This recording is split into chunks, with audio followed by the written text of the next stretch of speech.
na maman Débé.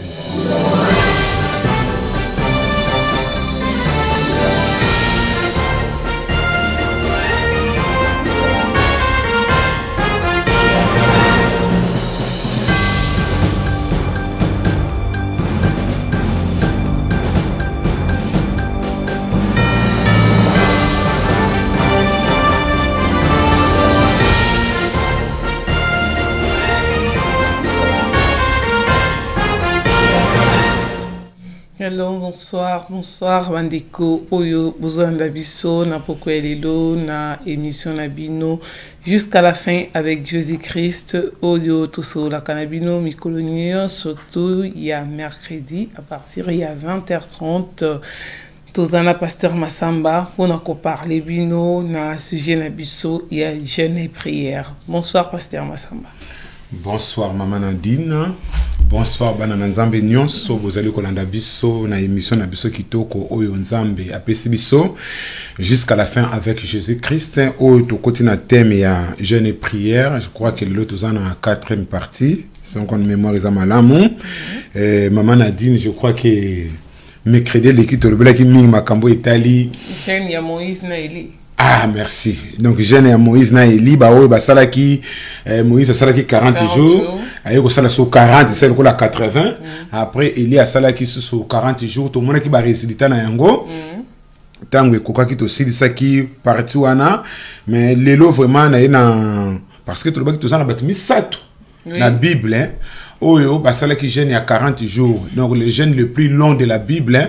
Ils ont battu sato basala ki yango comme on a Moïse, comme on a Eli, pe le long de to kolobela penza yemei kolona biso Yesu Masia. Kolona biso Yesu Masia oyo azali exemple par excellence oya kota ki jeûne à 40 jours bandeko mingi bolanda ki biso bobengi botini ba SMS en tout cas Nzambe apambola bino amona pe bino ndeko mso atuna ki question pasteur lobela mingi likambo oyo basi musu bazo sala jeûne sans kayebisa mobali na ndaku a privé batukolia ye mokazo lamba na yete wana tokolobela ngo soki Nzamba lingi na mikolo koya mais les autres ont parlé nan to 6 ans nous bato basala ki 40 jours to bandeki na Moïse to monaki ba résultat to moni na Eli les autres to le bapenda Yesu Masia na ko telema penda tisuka to parler ka sur Jésus-Christ comment on a pourquoi Jésus a jeûné ki mama Nadine pourquoi Jésus a jeûné na so tout na ngape question go ne bandeli pourquoi Yesu a jeûné ki to le bakelo comment que Yesu alata ki nzoto oya biso andimaki ko yana mokili oyo ya se pona ko zala modèle par excellence yango yemo ka lobi ke nazali les maîtres vous êtes les disciples un bon maître faut être exemplaire Yesu azali maître na biso pe azali exemple pour na biso ba chrétien yango to kotanga pona ko gagner vraiment temps mais avant to kota na jeûne oya Jésus maman Nadine yo bongisa la biso déjà Marc chapitre 1 verset 12. Na lingina pesa témoignage moko na bana Nzambe o biso to vivre bandeko jeune ezali eloko moko malamu na bana basali na Nzambe nyonso bozana mokili mobimba tozali na makila na mai tozali na corps oyo Yesu alobi que la chair est faible mais tant tozali ko tambusa lingomba tant tozana kati na ndako na Nzambe Yesu alobaki na biso na kotika bino orphelin te na kotindela bino molimo mosantu o akoya kati na bino biso mama Nadine to vivaki likambo ko munene Nzambe azama lambo ngabo yo kaka la fraternité kuna ou bakangi la fraternité ou batiki biso ou ba suspendre tant to bandi thème oya jeûne et prière ezaki na mardi mususu to zaki na culte na manako tam sa programme to manako ko bondela et j'ai entendu la voix du Saint-Esprit et le binanga to décréter jeûne vendredi donc ezaki na début à mois à juillet parce que chaque premier vendredi du mois to zaka na veiller mois début à mois de juin mois de juin pardon excusez-moi merci maman mon début à mois de juin donc tant to décréter tant nazo côté à mardi on attend au Saint-Esprit habite décréter jeûne. Ah bon, j'ai un autre décrétement pourquoi. Mais comme la voix du Saint-Esprit, j'ai compris. Nabi kana ngomba vendredi mutu nyonso asa la jeûne ko banda tongo ti 16h ko liate mais alam na plus na mabondeli. Même oké musala za na mabondeli. Na uteki musala na ye na bondeli tant mani ko bondela, Seigneur a révélé nga situation ya maman moko to sana na kati ya lingomba. Tant Seigneur a révélé nga likambo wana na bondeli et puis dimanche tant to comme une église maman Nadine. to yamba ki moi na espoir atei tant atei sili tant clite sili maman au moment où nazo poussana pona ngokuta na maman na batako ke le vers cuisine tant akomika na cuisine akweka ningi papa wimba kweki accueilli comme maman. Donc à Kepenza donc Dieu merci mbalamoko na koma kwana pasteur Jean Marazalaki ma femme était là donc kangi porte to batani ngoma ba te ke mutakui. Bon, moi mon keto yoko la peine à niveau musala sécurité, il faut qu'on réanime mutu et puis tout ça na ba infirmier na quatre église na bandi ko réanimer musu bazo bonde là, tout ça ko réanimer to bonde là, mais chose étonnante maman, mutu azo lo bali sauter. Minu oyo ekangami. Alors ngana ibande kwa médecine balobaka mingi ke soko moni mutu akoy fo wela nana bo tielo ko po alia amela lo lemo te parce que amerika lo lemo c'est trop tard si comme maman tant na zo fongona monoko na boye mine kangama balabo be infirmier bazalaki wana infirmier muso abi pasteur elle n'est plus là elle n'est plus là donc to côté qui na prière donc to côté na prière en tout cas to téléminer l'esprit des morts en même temps la bengi ba pompier comme ba pompier bazalaki pembeni tant on kaka zo lamuka kaka ba pompier bakomi bando tuni ba question bana ko bana mama la muté ba kena un hôpital maman chose étonnante l'hôpital ba moni lo côté donc na ngina lensa ka bana na nzambe na mukuse poto kota na thème na biso na Jésus ba pasteur na kati na lingomba ba serviteur de Dieu nous na mokili mobimba bozo la ngai na kati na lingomba to za na masekite bozo mona ba ndeko mingi to yoka mikele kinde kumususu mwasi akufanga na kata na nzambe mama kambo zo za lebele ba mort subite zo na kata lingombe sengi mabonde li bandeko imaginons to yebite mama na yemoka biso nzamba bateli akoya ko témoigner et heureusement sa fille sa petite fille m'a insisté qui maman toke église abi passer na comprendre que moi na ngam kezo bakra maman toke église et moi na comprendre na ina zo ngandako mais moi na mukezo bakra maman toke église aujourd'hui notre sœur est en bonne santé azamalamu donc ba moni loko moko donc c'était un esprit de mort et les gars ezoyé mais ce que j'ai béni le Seigneur et loko nzamba ba bo décréter jeune soki na kata ngomba bozana molimo na jeune te bandeko bokota na molimo na jeune to wele li temps. Donc nous parler na jeune ya Jésus-Christ. Pourquoi Jésus a jeune qui barésilitani ne yaki maman na dini tangela biso Marc chapitre 1 verset 12. D'accord, nous tanga Marc aba tanga na senga bandiko ni ko intervenir numéro na biso da diga ko s'afficher na ba écran na bino pour ko benga pour na ko intervenir na kati na émission oyo. Nous tanga Marc chapitre 1 verset 12. Tout de suite après, l'Esprit Saint envoie Jésus dans les déserts. Continue. Pendant 40 jours, il reste dans les déserts et il est tenté par Satan. Jésus est avec le bête sauvage et les anges les servent. Marc chapitre 1 verset 12 na verset lingala balobina biso kaka na tango wana molimo amemiye na esobe. Qui a conduit Jésus dans le désert? Nous dit la Bible nous dit le Saint-Esprit. Donc, Saint-Esprit a mis Jésus dans le désert dans le but pour être tenté. Avant de qu'il sika ya banyama ya zamba. Kuna Satan a mekiye mikolo tuku minei 40 jours en français. Mobimba. Pe ba angelou bazalaki ko salela ye. Awa Marc a résumé biso. Marc a résumé de l'objet qu'on a mis que les cas qui tout le monde qui trois sortes de tentations Satan a mis qui Jésus tant où Jésus a jeûné pendant 40 jours 40 nuits sans manger ni boire autre bien que comme mécano que ça la jeûne on a été il faut ça la conduire par le Saint-Esprit ba jeûne on nous la conduit par le Saint-Esprit atta qu'on a les alliés on a la force mususu que ça la jeûne bisale la sale la tête royer kolango mais à tout le monde que Jésus na 40 jours à côté que na jeûne après avoir jeûné 40 jours, 40 nuits, le diable est venu pour les tenter. Tout le monde qui a avec ce que ça m'a nzambe bongola, ma bango et comme mapa, tomboli Alexis mokili nyoso, kembo nyoso mokili, et pas monsieur soko kumba melinga ikaka senga ki adoration, mais a koka ki yesute parce que Yesu alonga ki Satan. Donc a meka ki na ndenge nyoso ni tobiki, a meka ki Adam, a quoi ça ki Adam na Ève, mais tant où Yesu aye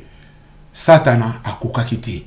C'est-à-dire, notre appui, notre support, c'est notre Seigneur Jésus-Christ. Dans le ministère, nous avons dit, maman Nadine, nous avons dit, nous avons dit, Yesu Masia, oh, ya longa ki Satan, yem taza capable, ya kopia biso pe makasi pour nous surmonter, ba épreuve tous allez traverser. Mais maman ngoma na biso lelo, tous allez traverser ba moment vraiment difficile.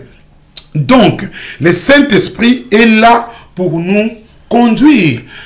Pour nous mema biso na ba épreuve pe mususu. Au moins moi na nyonso maman Nadine. Il faut qu'on s'attendre que vie chrétienne les a vu moko en rosité. Comme des bakumi vont enseigner biso lelo. Pour ba comme la vie chrétienne, so ko sombi voiture. Pour lelo comme so ko sombi voiture. O sombi lupango, o sombi mwe lamba moko, wana ndo oza nzamba yoka kayo. O matin avion o yena poto, nzamba yoka kabiso bato wana poto, bat baza en Afrique, c'est comme si nzamba zo yoka bangoti. Donc to bembisi makambo nyonso. Or que dans les ministères, to linga te, Saint-Esprit a komema biso na ba test. Ndenge bana na biso bazo sala bac sikoyo, batangi mbula mobimba, bakisa la bac à philo. Bakisa la bac sur mathématiques, bakisa la soba soko zuité, soko zui na musala nzambe pesa la kabui. Soki Yesu a échoué qui te ngai to mona ba résultat. Oui. Soka échoué to ngai to mona ba résultat. La preuve en est que ba résultat et monana ki. Ya monde ko nangozo na biso poko ta na jeune na telemine loko na bandeli so loko. Les jeunes conduits par le Saint-Esprit, ezalaka jeune moko ezalaka bénéfique, ezalaka pe na ba résultat moko malam. Tika ete nzambe alika ko batela biso mama na biso ko tala biso susu na Matthieu na lingaka mingi Luc.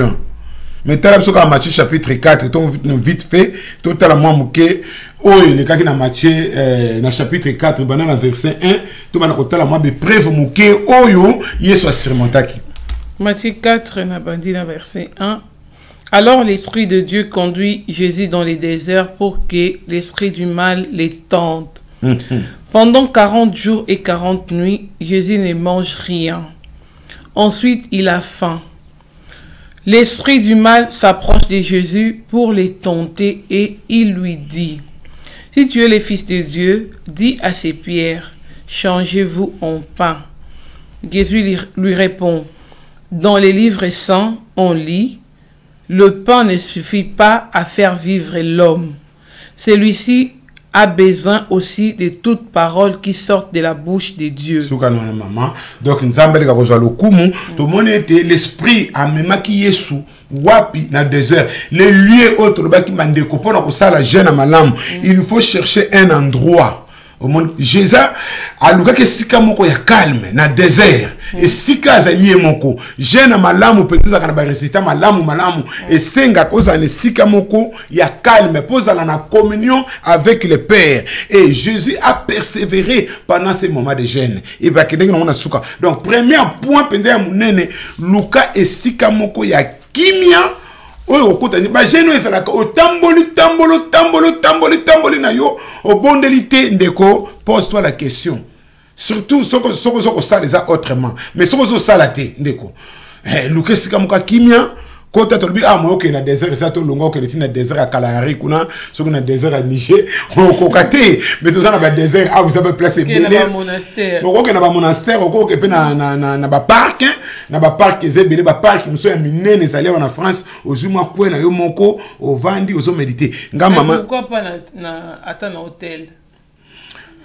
Non, hôtel, il faut qu'on ait mais ça dépend pas hôtel à moi qu'on maman. Ça fait question bien maman Nadine. Que Dieu te bénisse maman. Parce que nous avons un hôtel, oui mais moi je ne prends pas vraiment hôtel. Nga pena personnellement dans hôtel. À moi c'est l'hôtel moko to ko benga on ko ba logis. Ça c'est ba logis et ça le ko la place moko calme et ça ko monastère maison de retraite mais maison de retraite était. Mais ba benga hôtel. C'est to benga on sur logis na ça bisika moko calme ba fleur ezali au vandi na yo mutu makelele zate aux chambre na zo bonde là tout na hôtel ba hôtel peut ba za la kirier ba mutu a côté na chambre wana aza ko liate. Non, mais ce qu'on va terroriste, ah ouais, mais le hôtel à l'élo, hôtel à l'élo, côté au PC identité, au Québec, Bastinelem Bilambalamoko. Et comme on a en France, parce que Bazo Banga, au Longwa, au Kenetio, na Danemark. oh ba moni mesi moko vanda na France à côté na Danemark akaye na Danemark awa à côté hôtel moko ba koko sinale mbila dan pendant que lali mbila Danemark abengi na mbila France ba yeba soki monsieur yo azana problème o kazana na problème te bobatiki na bango mon hôtel ko ça un peu dérangé o ça un peu dérangé mais ko luke sika moko calme même pe na ndako na yo pendant les vacances au gros ça na yo toute la journée kangi chambre o ça na prière kuna na kata chambre zo bondela na yo o sengita 2 jours na musala ba pesa auto 3 jours ya vacances o ça na ba prière na yo ngam mama na période moko na bana okima mamba ngoni sport pe la bien hein pour nzoto za moi sai na okima mbangu na parc ya nini na parc ya Chanterelle mukomsi na bon okima kambango be pourquoi na ke pena na kimi mbangu après na ke tellement pena na nzete moko mama pena na banda prière so ba oleka ba mona ko mteli boma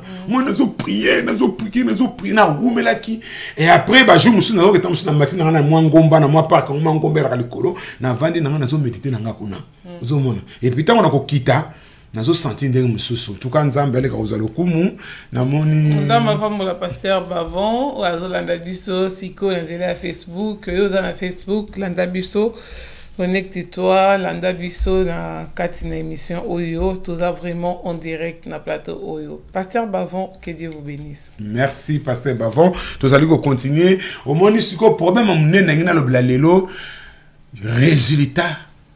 Oh pendant na ko telemela pendant na suka ba résultat nini et pesi Yesu masi atanga wuti ko bima na jeûne et prière. Yongo to ko poto yebi ke Yesu sala gine jeûne. Muto sa sala ka ne jeûne. To ba ke jeûne ezali volonté ya Nzambe no tout au long ya enseignement na bana ko développer ba bitu nango ba bitu ya on a ça ko développer donc so ke na bitu na résultat.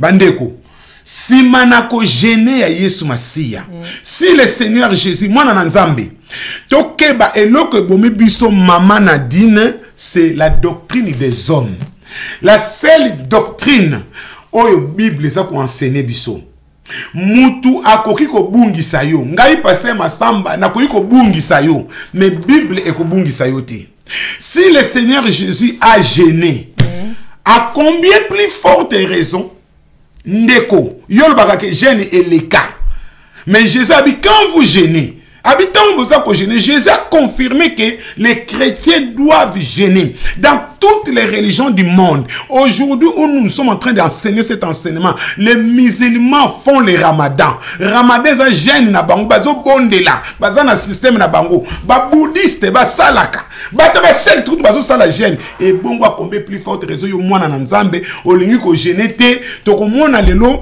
pourquoi l'église na biso lelo tozo mona nguya na Nzambe te pourquoi lelo biso ba chrétien tozo kene musika te pourquoi tozo ko gagner ba territoire te verset même ko bi que l'endroit où foulera les plantes de vos pieds, je vous les donne. Pourquoi tu es sur la place à monter?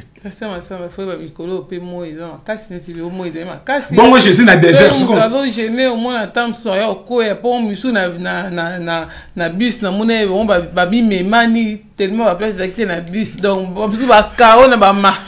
Non mais maman nous a raison mais bon écoute ça bien. Bah moi partir à 21 et bah lia ti tongo. Mais biso ba chrétien dans ton côté quoi biso sous ton côté na jeune d'Esther. Maman, jeune d'Esther comme la maïté, qu'on l'y a été pendant 3 jours.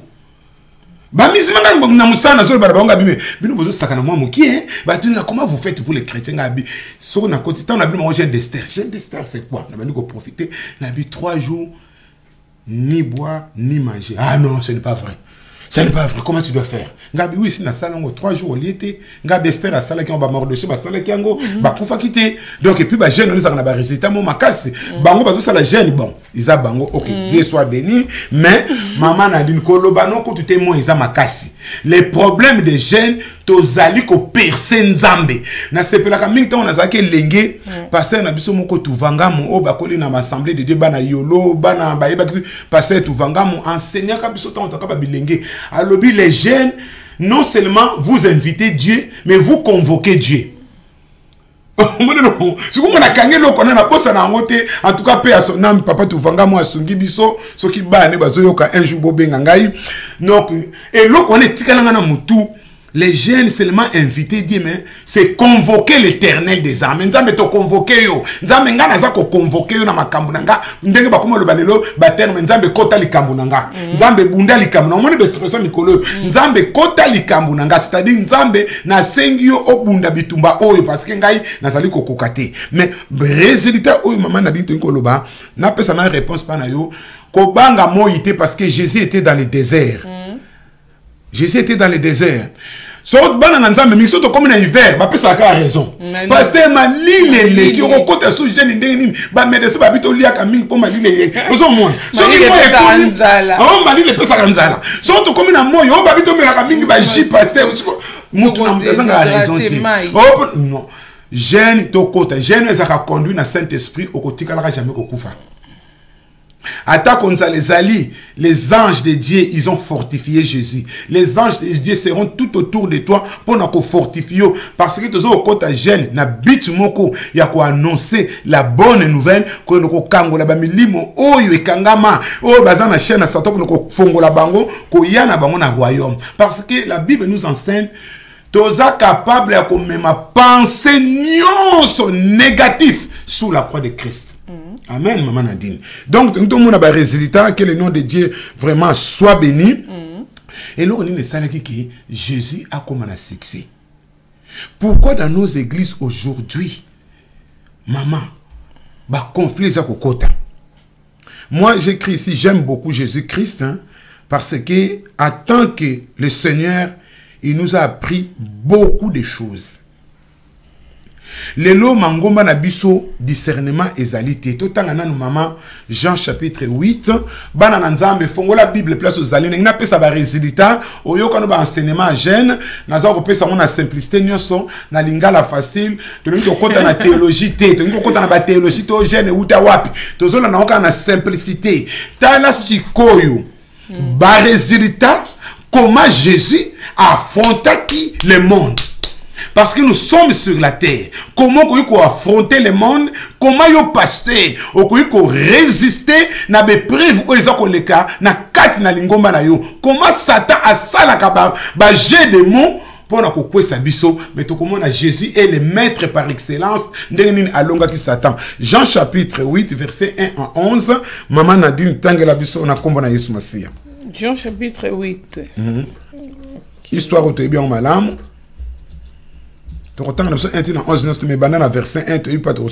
Jésus va au mont des Oliviers. Les matins suivants, de bonne heure, il retourne dans les temples et tout le monde vient auprès de lui. Jésus s'assoit et se met à enseigner. Le maître de la loi et les pharisiens amènent une femme et il la place devant tout le monde. On vient de la surprendre en train de commettre un adultère. Le maître de la loi et les pharisiens disent à Jésus, « Maître, on a surpris cette femme juste au moment où elle commettait un adultère. Dans la loi, Moïse nous a commandé de tuer ces femmes-là. » Yesu akei na ngomba ya ba olive. Tongo etani. Azongi na ndako ya Nzambe. Pe bato nyonso ba ye pene na ye. Ndeko Yesu eloka libosoko Yesu atikaki église te. Bakosa yote na ba doctrine na lukuta oye bimi ebele lelo ke église za mutema na yo. Même ozoko keno na ba bâtiment wana musala moko te, ba pasteur ba congolais wana, ba pasteur ba escroc wana, ba pasteur wana nyonso ba miyibi boye na boye. Mais na koye biso na français mon exception ezalaka. Jésus oyo azali moko par excellence nzambe na bomoi. Yesu awa atika ki temple te. Yo kendaka su église te parce que je na kasusu te.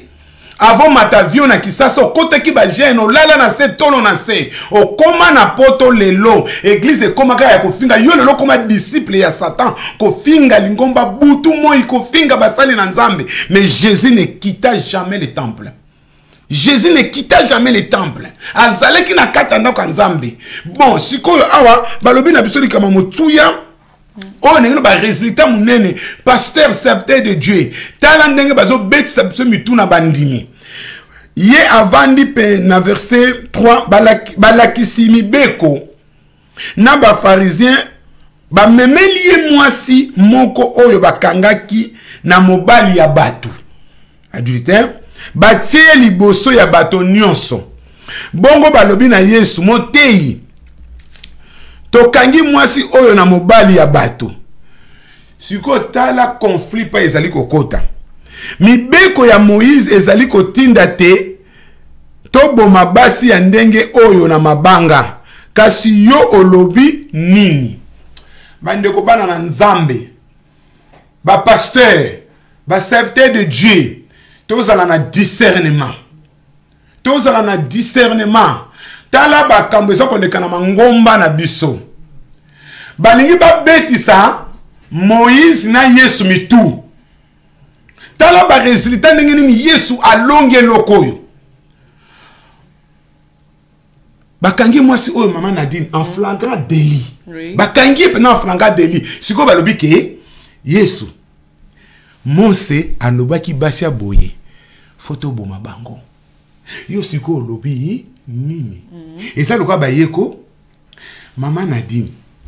Omoni pasteur Masamba wana. Bon yepe susu quoi ça. Siko yo lobi ni.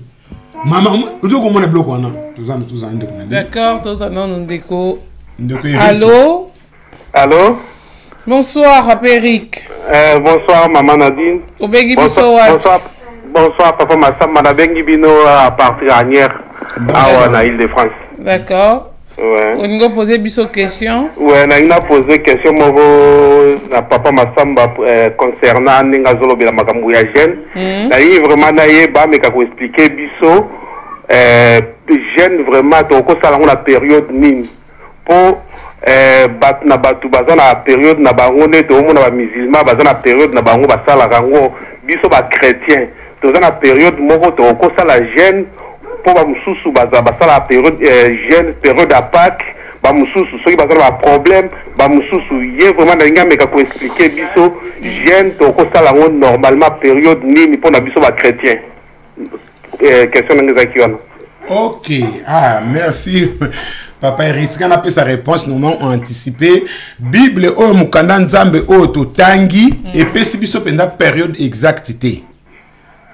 Olaninga Papa Eric. Et puis si biso penda période exactité, mais tout le monde na ba situation, to zana na jeune à 40 jours, na mikoloya to komona ba eloko ni bana ko pousser, ba na Israël ba ça la jeune, na Nouveau Testament to komona eloko ni ne pousser qui église primitive et ça la jeune. Ba lobi ke na acte 13 que ba bana ko servir nzambe na ba jeune et prière, mais ba pesi périodité.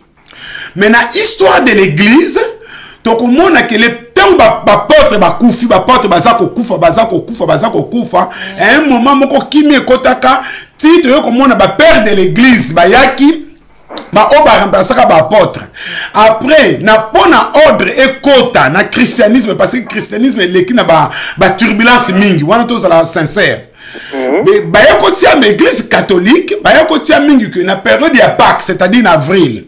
Na période ya Pâques, mingi ezalaka na avril, entre mars avril, ba chrétien dans le monde entier, ba kotaka mingi jeûne et prière. Mais toza na autorité moko tenenge ba misma ba sala parce que ba misma ba na autorité oyo utaka na mingi na Arabie Saoudite et pas ba makamu na bango lekela mingi na Mahomet et pas ba kunda prophète na bango nyonso utaka kuna ba katelo komoko ke tout musulman ozana mokili mobimba.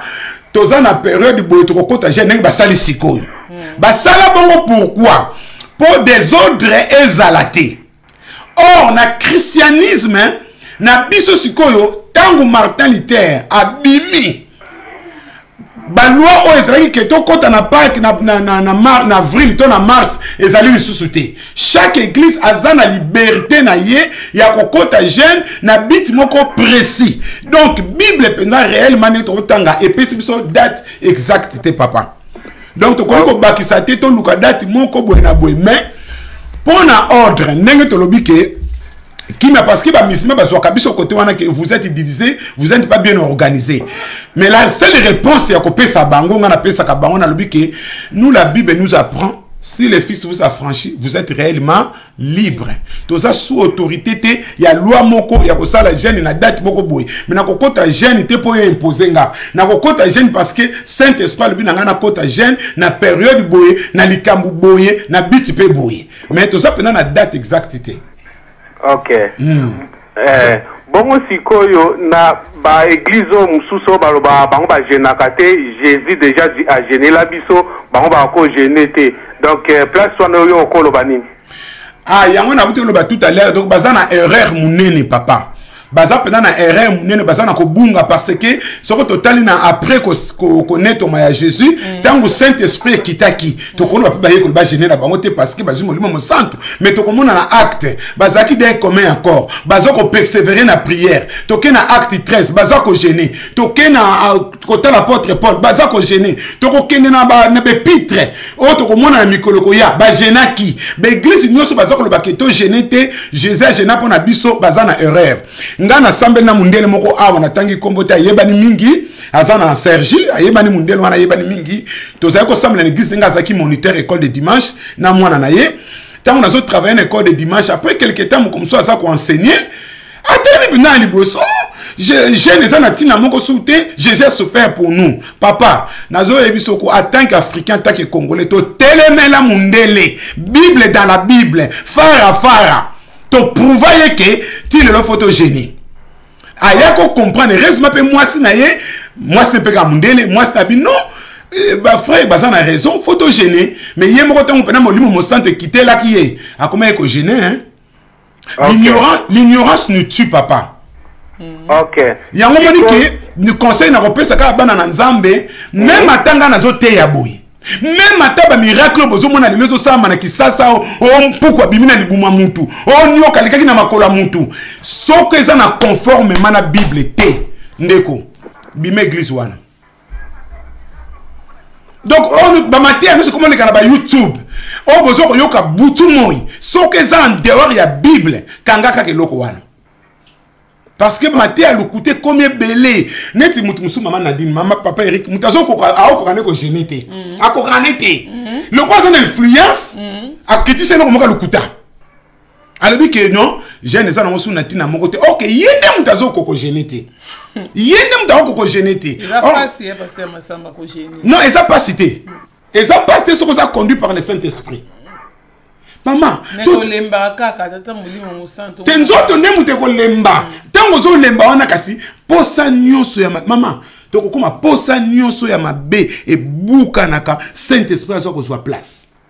D'accord. Pour maman, motuna suke zalaki papa Massamba. Sikoyo biso ba chrétien, il faut te générer combien de jours? 3 jours par mois ou bien 21 jours? non, merci Mingba. Biso ba chrétien, tous on a plusieurs sortes de gènes. Comme il peut bande qu'on a so ba musulman, bazaka pe na plusieurs sortes de gènes. À part Ramadan. La émission précédente. Émission précédente dans la ité na musala lelo vraiment na salité on a kutai nango. Bon, ce qu'on fait landa ce qu'on a le cas qui est que sunga mais ndenge na lobi ke Bible pe biso plusieurs sortes ba gènes. On to bandi na gène ya 40 jours. To bandi na ba jeune à 40 jours, to yo kota na jeune à 21 jours, to yo kota na jeune à 3 jours, to le ba ki jeune sauter un repas. Ndenge na uto pesa témoignage on bandeli ke biso na église, c'est na lobi ke to liate banda tongo titangu boyi. O monto ça pendant na jeune oyo penzate, o to sala ka boyi, mais to ça na plusieurs sortes de jeunes selon la situation que tu es en train de traverser. Mais na pesa ka conseil na bana na nzambe, sala ka jeune moko ya moko ekoki déjà na mukolo moko, sauter un repas, c'est déjà faire un pas. Vous comprenez, papa Eric? Nayoki, pasteur. Mais, na tant que serviteur de Dieu, nga na sala ki jeune mususu na opesa témoignage na mikoloko ya tant to kota na jeune Esther, na senga ki ndeko moko ndaku na ye, na mele, na kenoko kota 3 jours kuna na bombana. Mais ndeko wana na 3e jour akomo banga, ye ko melisanga mai na makasi na boya. Na kota ki 3 jours parce que na ngina ba situation moko ya ngai moko 3 jours ko liate ko melate. Zomona. Donc to za pena na loi te yango moni esengo ya christianisme yango wana. Le Fils vous a franchi, vous serez réellement libre. Vous pouvez imposer, quand un jeune, il y a 40 jours qu'on l'y a, il y a 21 jours qu'on l'y a. Il y a une situation qu'on traverser. Mais l'homme de Dieu qui vous dirige, à cause de la conduite du Saint-Esprit, à l'objet que l'église, tous en jeune, il y a une semaine, toute l'église, tous en jeune, tous en jeune, pourquoi, tous en bon dans l'église, boto, ça y est, vous avez un objectif, peut-être, à Samalam. D'accord. Merci, Papa Eric. Nous allons comprendre. Merci, maman, mais madame n'a pas besoin de mutuna moko alinga tuna bongo tokata bino. Ok. Allô? Allô? Allô, maman? Oui, bonsoir. Bonsoir, maman. Oui, mbote na bino nga pena olanda émission na papa. Maman kombone nani? Ah? Maman kombone nani? Ah, nga komona nga mama Nadège Loufou. Ah, maman Nadège Loufou. Maman Nadège, ok. Maman Nadège, je vais poser question à vous. Oui, est-ce que bana pe bakoki congéné, est-ce que âge moko en fait limite les pour na bana? Ah, ça c'est une bonne question. Merci à tout cas, maman, c'est une bonne question. Nzamba pambolo maman Nadège, hein? Maman Nadège. Maman Nadège, nzamba pambolo bana bakoki congéné te. Ok. Bana bakoki congéné te. Kataka na mukuse bana bako congéné te. Ceux qui bana ba communauté na ba âge à 15 ans, 16 ans. Équipe à jeunesse église et comment ça la jeune moko ya mikuse pour na ko aider bango banda tongo ti midi pour banda ko yekola déjà muke ndeni bako kota na ba jeune plus tard au moni mais bana bako yiko génété. OK. Merci mille. Que Dieu vous bénisse vraiment. Merci maman Nadège na papa Eric nzamba pambola bino. Merci de même. D'accord. Bon continuer kola na biso. Merci. Merci. Merci mingi.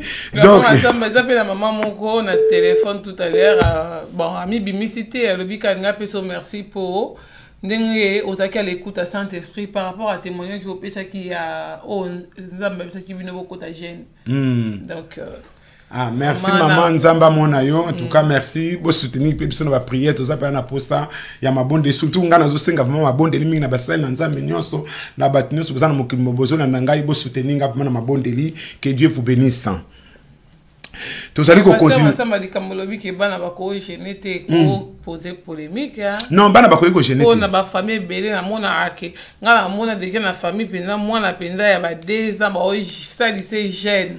Waneza jeune des torture. Eza torture bana bako ko genete maman. Bana bako ko genete alors quand on ba baptême. Dieu to ba baptême hein. Donc, que le nom de Dieu soit béni, c'est vrai. Donc, j'ai déjà réservé na bakolo. Na bakolo, parce que pourquoi nous sommes gênés. Ils ont le baptême, ok, baptême moi na bébé, aïe pourquoi nous sommes baptême. Donc, na sens wana. So ko tanga la biso, na chapitre 8 wana kaka maman Nadine, tanga siko ko banda verset 5 tina C. Jean chapitre 8, commandant verset 5, tina C. Tout ça peut en été moulungeza makasi. D'accord. Dans la loi de Moïse. Dans la loi, Moïse nous a commandé de tuer ces femmes-là en leur jetant des pierres. Et toi, qu'est-ce que tu nous dis? Ah, frère, en ligne. Continue, maman. Bon, tous vous voyez comme ça, tu continues votre lecture, Nabiso. Allô? Allô, bonsoir. Bonsoir, frère Brice. Bonsoir, maman Nadine. Bonsoir, pasteur Massamba. Bonsoir. Par contre, je vous entends pas très bien. Hein? Merci, merci, frère Brice. Ah bon, bon, on a téléphone, donc on a biso bien. Bengi biso, frère Brice. Je vous appelle de la région parisienne de Bondy. Hein? D'accord, ok. Vous voulez poser une question? Oui, j'avais une question par rapport au thème du jour avec le pasteur Massamba, donc concernant le jeune. Oui. Moi, je voulais savoir, pasteur Massamba, par rapport aux jeunes, est-ce que au niveau de l'efficacité, je sais qu'on peut faire aussi des jeunes de demi-journée, des jeunes des demi-journées ou bien des jeunes de une journée entière.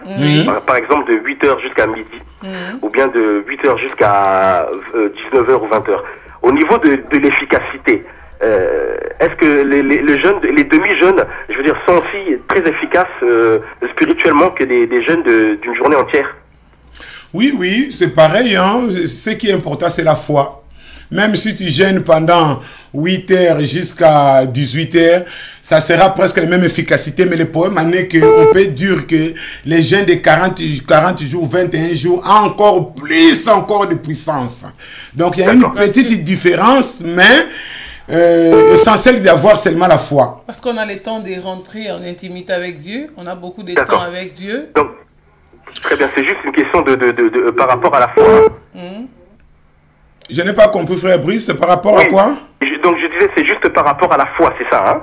Oui, oui, c'est juste par rapport à la foi. Par exemple, si je gêne, par exemple, c'est vrai au niveau de l'efficacité, la Bible nous enseigne, c'est lui qui a gêné, conduit par le Saint-Esprit pendant 40 jours. En tout cas, il a encore une autre onction. Il a encore une double portion d'onction. Il est encore rempli de la puissance du Saint-Esprit par rapport à quelqu'un qui a jeûné peut-être pendant les matins. Les matins, quand nous jeûnons par exemple du matin jusqu'à 18h, c'est pour que nous restons vraiment en communion avec l'Éternel. Il y a des gens, par exemple, ils veulent abandonner la vie chrétienne ou peut-être il est fatigué, il n'arrive plus à adorer le Seigneur. Où ses pensées se sont éparpillées de temps en temps. Mais pour rester un peu ferme, pour prendre encore des vitamines spirituelles, je dois encore jeûner même pendant 8 heures ou je dois sauter un repas. D'accord. Mais au niveau de l'efficacité, c'est lui qui a jeûné 40 jours et 21 jours, il y a toujours une différence. Il y a une différence par rapport au résultat. Il y a une différence par rapport au résultat. Moi, je connais une sœur dans le Seigneur qui jeûnait pendant 6 mois avec des légumes seulement. D'accord. Mais lorsqu'elle enseignait la parole de Dieu, on voyait vraiment la différence. D'accord. Merci en tout cas, pasteur, pour cet éclairage. Hein. J'avais aussi une autre question. Oui. Donc, concernant toujours le thème, hein, est-ce que, par exemple, si... tout dépend des cas, parce que je disais tout à l'heure Marc 5, 1 à 20, sur le démoniaque de Gadara. Oui. Ah oui. Ouais. Voilà. Donc, est-ce que pour certains cas, c'est-à-dire pour des cas qui sont très compliqués, est-ce que le jeûne et prière, ça suffit, ou bien il faut absolument imposer les mains? Est-ce qu'il faut absolument imposer les mains pour que la personne soit délivrée? C'est-à-dire une personne qui est envoûtée, qui est vraiment dans un état d'envoûtement, est-ce que le jeûne et prière, ça suffit, ou bien il faut imposer les mains et faire une prière d'autorité de délivrance? Les deux, ça suffit. Les deux, c'est très important. Je dois jeûner. Et pendant que je dois jeûner, par exemple, les cas, tu as anticipé parce que parmi les résultats de Jésus, je crois que c'est le troisième résultat. Les résultats oui, on en parle. On va parler direct. Non, je dois parler ça après, par exemple. Okay. Mais je te donne la réponse. Donc, il y a des cas où Jésus nous dit, de tels démons ne sortent que par des jeûnes et par des prière. Donc, c'est lui qui est le pasteur, c'est lui que Dieu a choisi, c'est lui que Dieu a donné le ministère de la délivrance. Il doit jeûner et il sera attentif à la voix du Saint-Esprit. Okay. D'accord. C'est le Saint-Esprit qui va lui dire impose les mains. Ou le Saint-Esprit dit n'imposez pas les mains, mais prends l'autorité, parle. Parce qu'on voit ici, Jésus n'a pas imposé les mains. Jésus, il a dit aux démons et les démons se sont sortis. D'accord. T'as compris? Oui, j'ai compris. Là, nous devons faire attention. Il y a des moments où le Saint-Esprit dit impose les mains, tu dois imposer. Il y a où le Saint-Esprit n'imposait pas, parle seulement aux démons. Tu restes un peu loin et tu ouvres les yeux. Là, ça demande vraiment un enseignement sur la délivrance. D'accord, d'accord. Donc, l'Esprit Saint vous donne des directives. Le Saint-Esprit vous donne les directives. Moi, j'ai beaucoup de témoignages comment le Saint-Esprit m'a guidé lorsque j'ai fait des fois des délivrances. Il faut écouter le Saint-Esprit. Tu dois faire attention. Sois vraiment attentif. Il y a une différence entre la voix de ta conscience et le Saint-Esprit. D'accord. C'est là où beaucoup de gens disent que le Seigneur m'a dit. Mais ce n'est pas le Seigneur qui a dit, mais c'est ses pensées. D'accord. Donc il faut vraiment apprendre et comprendre c'est quoi, c'est cette voix qui me parle. C'est le Saint-Esprit ou la paix ou mes pensées ou ma conscience. Mais si vous écoutez vraiment le Saint-Esprit, sûr et certain, vous allez réussir dans le ministère. D'accord, très bien. Très bien. En tout cas, merci beaucoup, hein, pasteur Massamba. Que Dieu te bénisse. Pour les éclaircissements, vraiment, ça m'a fait du bien de comprendre ça. Voilà, merci beaucoup. Hein. Si tu peux couper, il y a des gens qui appellent. Merci, frère Brice. Merci, que Dieu vous bénisse. Au revoir. Merci, bonne soirée. Il y a une question. Il y a une question qui est posée par le pasteur Bavon. Pasteur Bavon, lobby, va tout le pasteur Massamba. Bon, ce qui moutou, aza na provision, tenandaku. Est-ce que à koki ko ça la paye gêne? Merci, papa Bavon. Au bandit sur ma camouflage, pasteur. Ah! Ceux qui m'ont na porté à ça la gêne, tu vois comme gêne à l'okuta. Gêne et ça la conduit dans Saint-Esprit. Non. À Monique, il y a un blocage quelque part.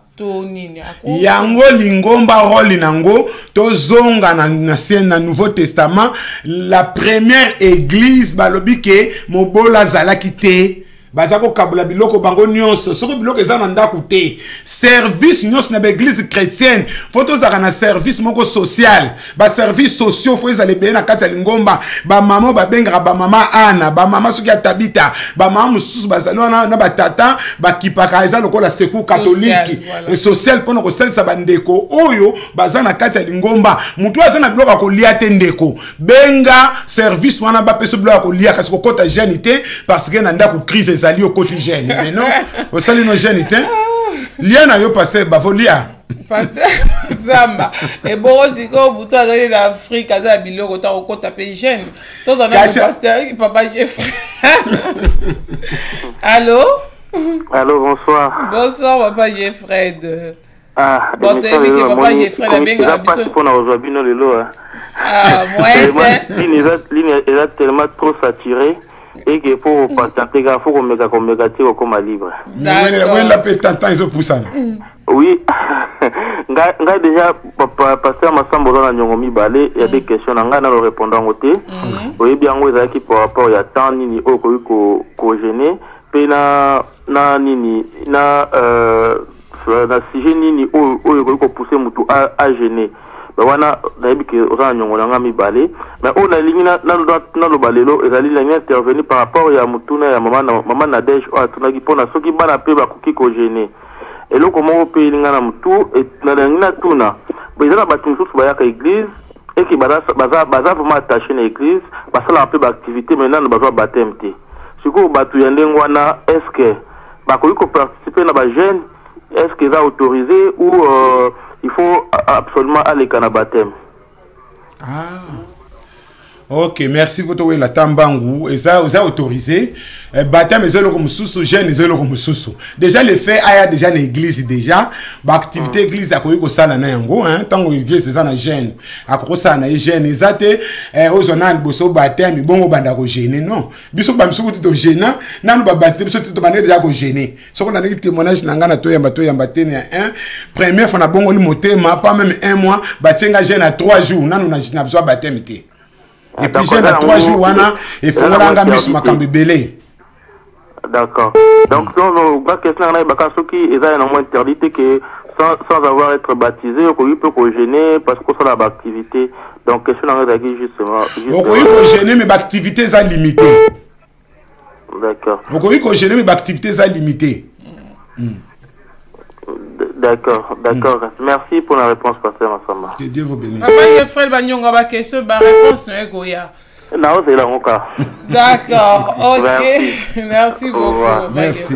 Nazo nga bana 6 résultat le bosso Jésus.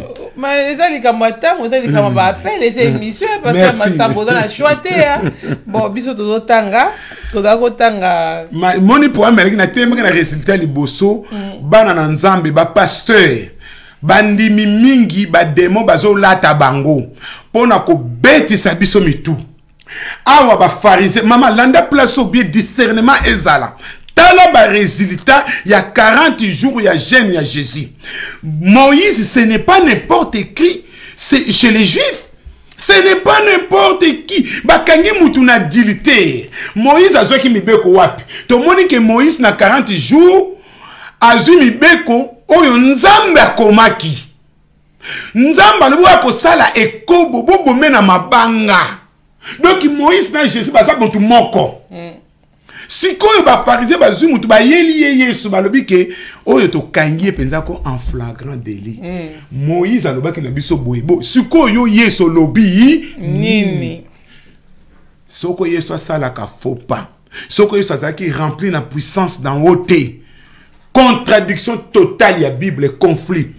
Mais Yesu azalaki rempli na Saint-Esprit kolo na bankolo alobi ke oya sala lisumute asala nini abamba eli libanga basali na nzambe na ngina lo bana mukuse Pour na pesa bino toli biso to en assemblée évangélique la fraternité. Nazana pasteur Jean-Marie ne studio to bandine banda bu mwana bandeko batu ba betisa biso mitu. Bandimi ba sala tu ba kabola. Ba pakano ba ya ba sala tu ba kabola. Ba kokate.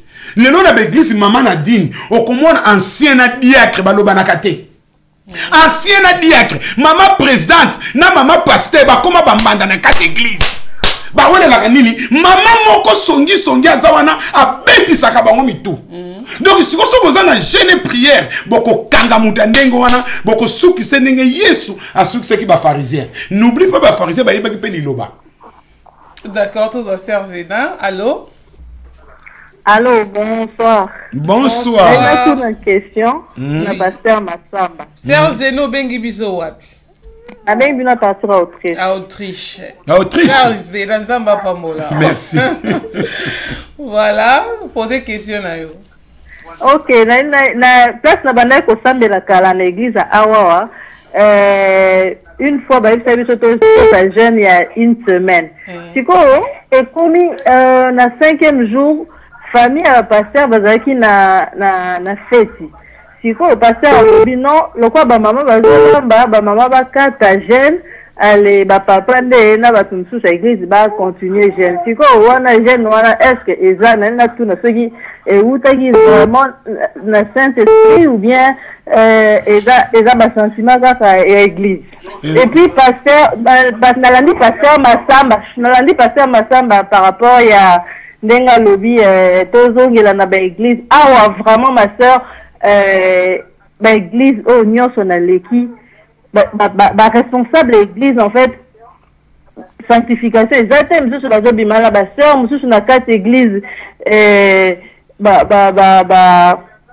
sœur ba chantre à l'église bazo vivre vraiment na débauche.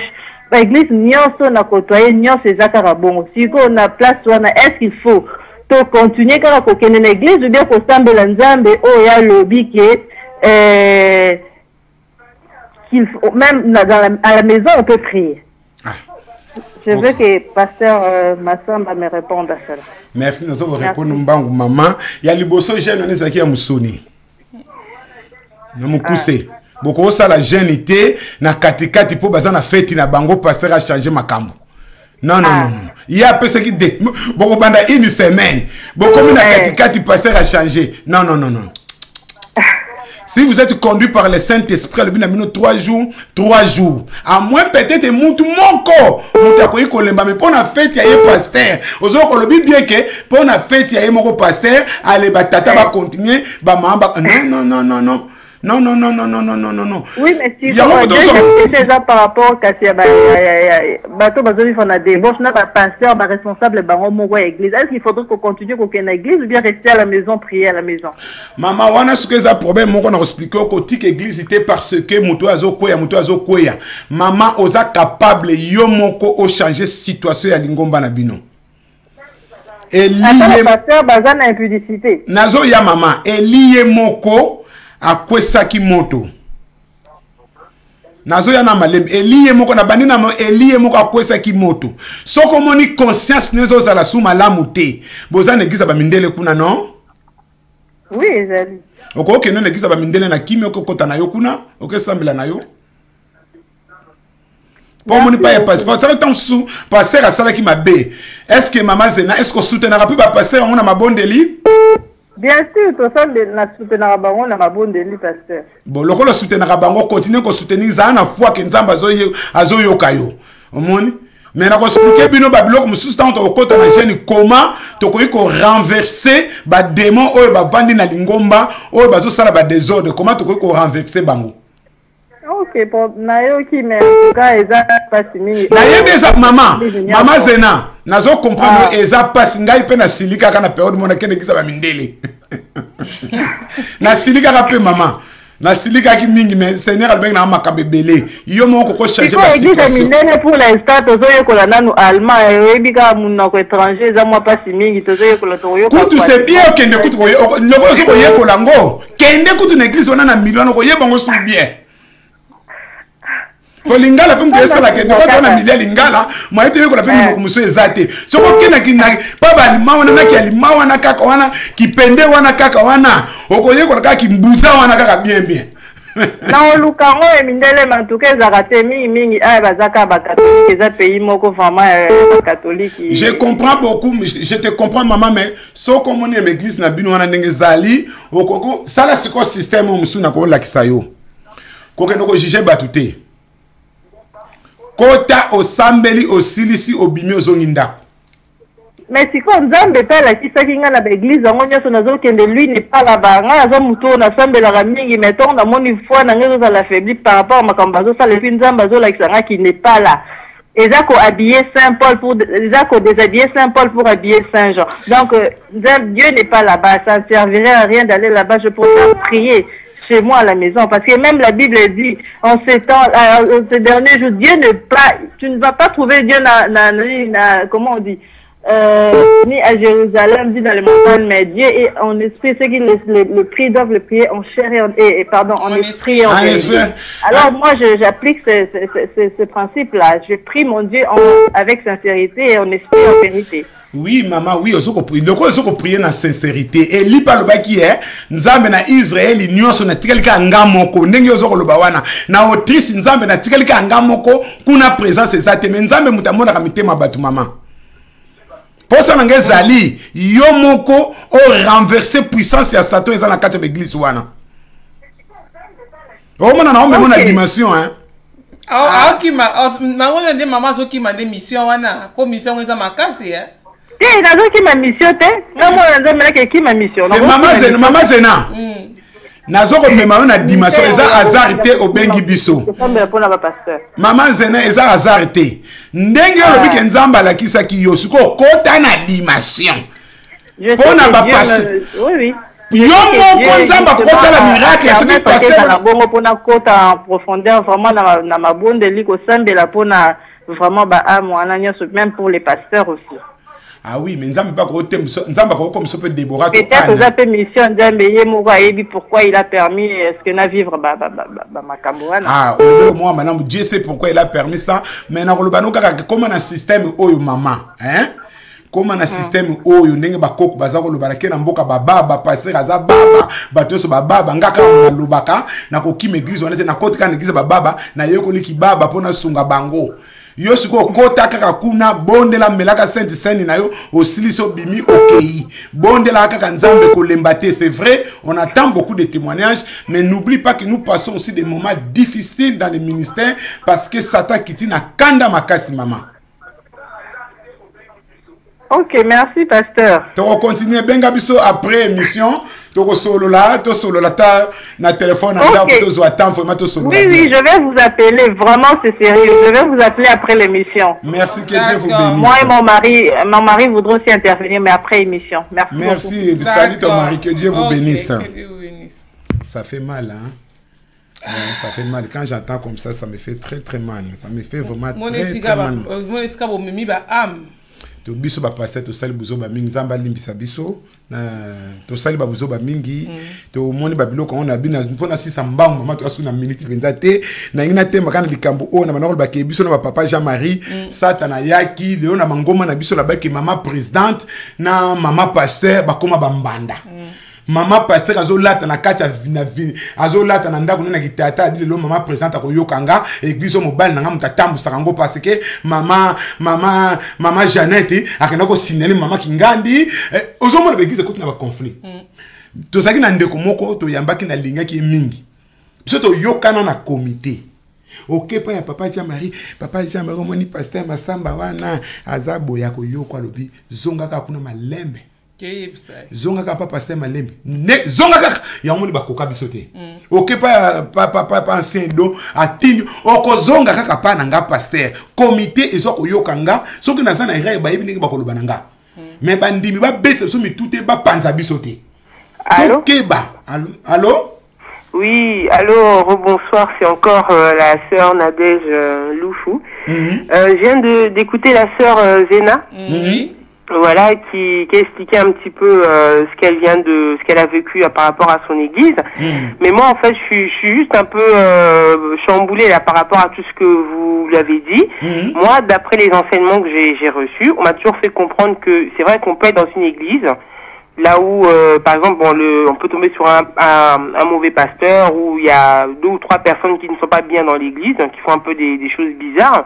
Mais ça ne veut pas dire que toutes les personnes en fait, qui sont dans l'église sont pas bien, parce que la sœur, elle a dit que pour elle, dans cette église, il n'y avait pas Dieu, mais pour moi, Dieu, il est partout, il n'est pas que dans l'église. En fait, on dit que c'est là où il y a plusieurs personnes qui sont réunies, que sa présence est là. Donc, on peut être chez soi à plusieurs en train de prier, on sent sa présence. On peut aussi être à l'église avec d'autres personnes qui prient Dieu sincèrement comme elle, et il peut être présent. Pour moi, elle n'a pas besoin de changer d'église sous prétexte que le pasteur, il a coupé son gène ou quoi que ce soit. Parce que si elle réagit comme ça, elle changera d'église tout le temps. À chaque fois, ça va être comme ça, parce que dans toutes les églises où on va, il y a toujours des problèmes. Les problèmes sont toujours là. Les enfants de Dieu, de toute façon, ils sont combattus par le diable. Donc, le diable aussi, il rentre dans les églises. Donc, forcément, il sera toujours présent. Donc, il y aura toujours des combats. Donc, si chacun, à chaque fois qu'on a des histoires comme ça qui se passent dans les églises, que les gens quittent l'église, bah, au final, on sera toujours dans cette église-là aujourd'hui, dans notre église demain, et ainsi de suite. Pour moi, du coup, ça m'a troublé. Donc, du coup, j'ai dit non, il faut que je réagisse, parce que pour moi, c'est pas normal. Pour une église de quitter l'église, l'église à Mindele et tout. Non, maman Nadège. Oui. Vous comprenez la question a été. Question à Liboso, hein? Oui. À longo église, il pour la gêne. À longo église, il pour la gêne. Wana yangote. Elle a seulement posé une question. Elle a posé une question. Ok. On comprend qu'il y a mis balende moutou à longo dans l'église parce que ba passer ba zo tambola malamu te na batu mususu na kati ya chorale ba chorale les autres tambola malamu te. Et Dieu lui a dit qu'il n'était pas là-bas. Et Dieu lui a dit qu'il n'était pas là-bas. Yango na loba ki na yeke maman yo moko ko changer situation ya lingomba na yo pe parce que longwa église te zala wana o soutenir bango na prière. Et dans de telles situations, par rapport à la foi na ye, maman Nadège yo foi na ye zali moi makasi par rapport à maman na biso oya Autriche. Maman na biso Autriche ye foi na ye soka moni muta beti mabaku abaye na ye. Yango na nya même ce qu'on a dimension que comment la situation kota na église sambela osilisi ozongi boba misu bakoma na kanda makasa niko sentir sous ba pasteur te parce que foi na yeso ko simba te na batu wana yango na pesi conseil au lieu obetaka mabaku kende en attendant na église ba mindele pourquoi sa foi na yote. On comprend maman Nadège. Oui, c'est comme la communauté congolaise bande ko mingi ya biso ba beta mabaku na zana ndeko moka ba papa nga pena na girer na église nous na soutenir na kine église ba mindele. Na bi y a pas de problème essentiel kaka ngai okwe sa foi na yote. Akene église ba mindele mais si ko tango mama tangi za ko kwela ye ata mundele moko za ko yate. Parce que toi na culture mon côté. Ye ko kam tangene église ba mindele akomi ko tuna soko matanga passer masamba boya ko te ya pa na biso. E bon ba mindele na bino o ba yaka na ba matanga te. Ba pesa rappel cotisation te. Hier moko pa komi ko baye lisusu o église ba mindele ko pe na kende ki toza ndengi moko te na lukaso église moko ba zairo malamu na sambela. Ozo mona. Donc to commune loko moko loko na déséquilibre, hein? C'est à moi maintenant de vous aider dans les jours à venir na enseignement o na ko pesa. Ok, pasteur. Zera papa paza aza mutuna mukalinga tunayo. D'accord. Merci.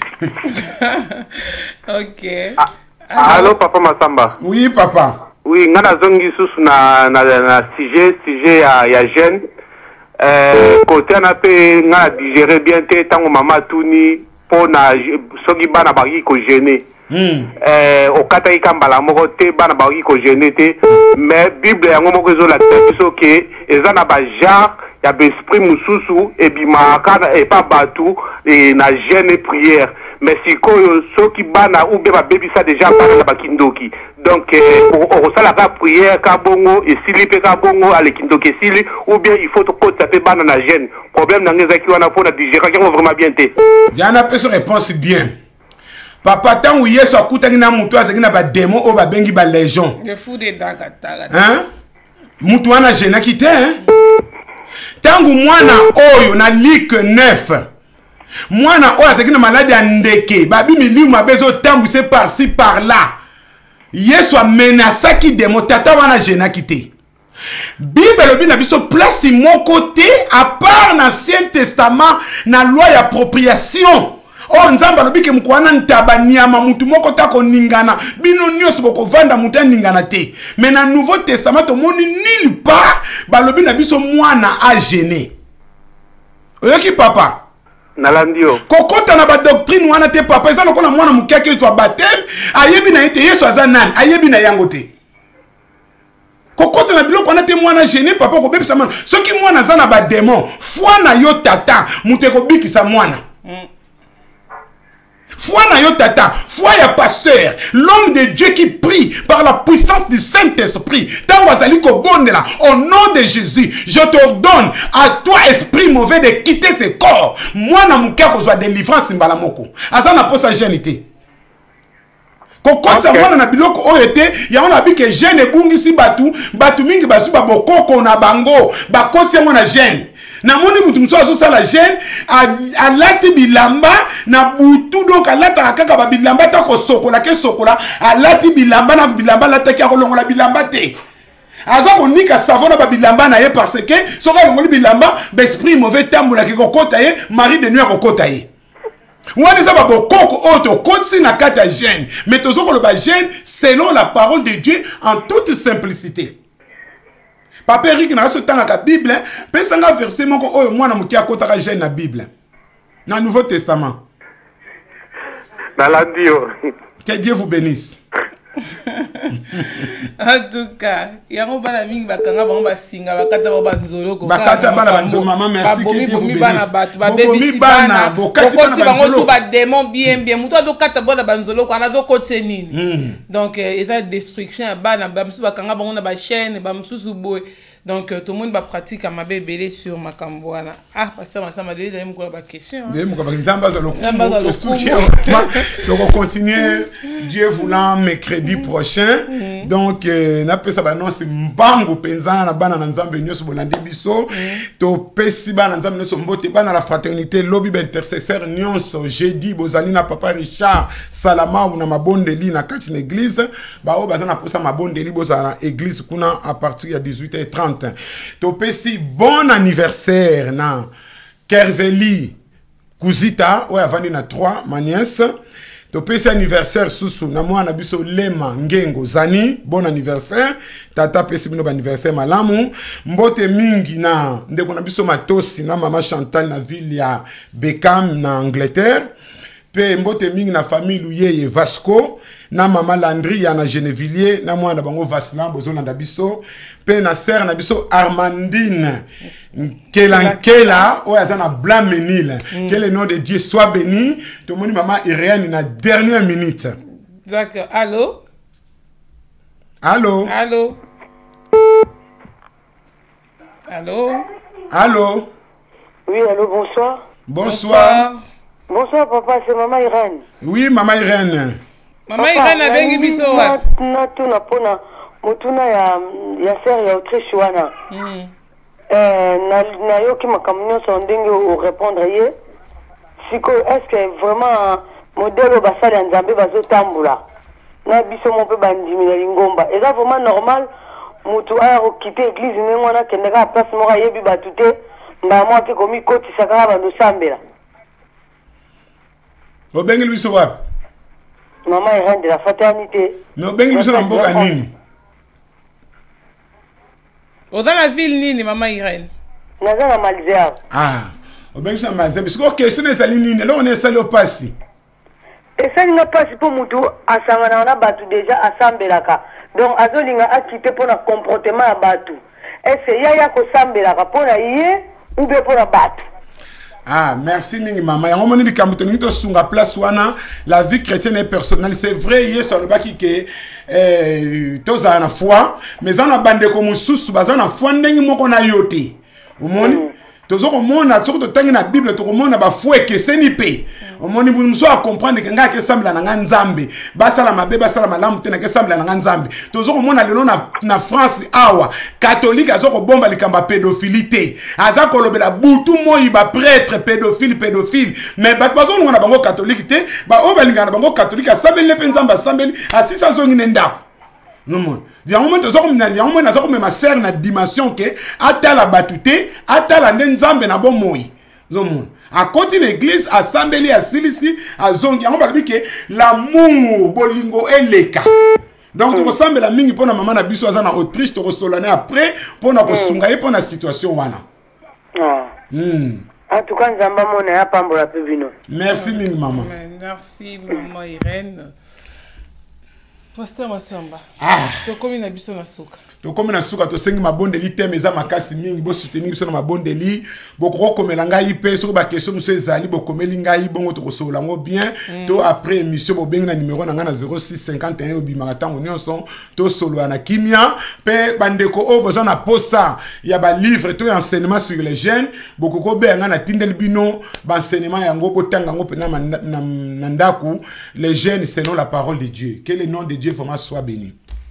Que le nom de Dieu soit béni. Merci Pasteur Massamba. Merci na ba intervenante na biso nyonso ba bengi na poko ya lelo. Vraiment sujet da Kisho. Tout c'est pe na ba intervention. Que Dieu vous bénisse, que Dieu soit loué.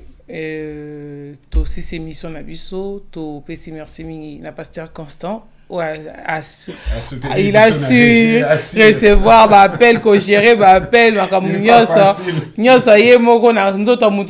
c'est pas facile,